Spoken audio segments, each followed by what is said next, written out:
আলহামদুলিল্লাহ, আল্লাহ তাআলার অশেষ রহমত আর মেহেরবানিতে দেশের বিভিন্ন অঞ্চল থেকে ধর্মপ্রাণ মুসল্লিরা ছুটে আসছে চরমোনাইতে।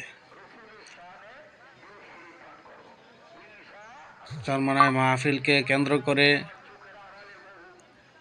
বিভিন্ন থানা, জেলা, ইউনিয়ন থেকে ছুটে আসতেছে ধর্মপ্রাণ মুসল্লিরা। লক্ষ লক্ষ মানুষের সমাগম চরমোনাইতে। এখানে যারাই আসে তারা দুনিয়ার কোনো উদ্দেশ্যে হাসিলের জন্য আসে না। এখানে আসাই হয় একমাত্র আল্লাহ তাআলাকে পাওয়ার জন্য। পথভোলা মানুষগুলা আল্লাহ তাআলার সন্ধান পাওয়ার জন্য চরমোনাই দরবার প্রতিষ্ঠিত।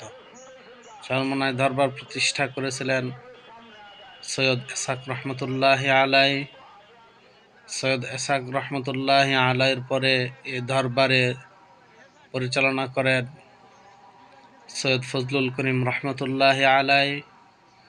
সৈয়দ ফজলুল করিম রহমতুল্লাহ আলাই এবং এসাক সাহেব রহমতুল্লাহি আলাই চরমোনাই আসনা হেনা গাছের নিচে বাইতুল করিম মসজিদের সামনে চিরনিদ্রায় শায়িত আছেন।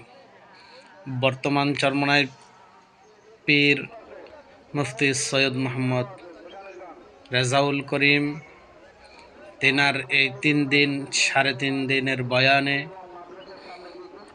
হাজার হাজার লক্ষ লক্ষ মানুষের চোখের অশ্রু ঝরে পড়ে। হাজার হাজার পথভোলা মানুষগুলো পথের সঠিক সন্ধান পেয়ে যায়।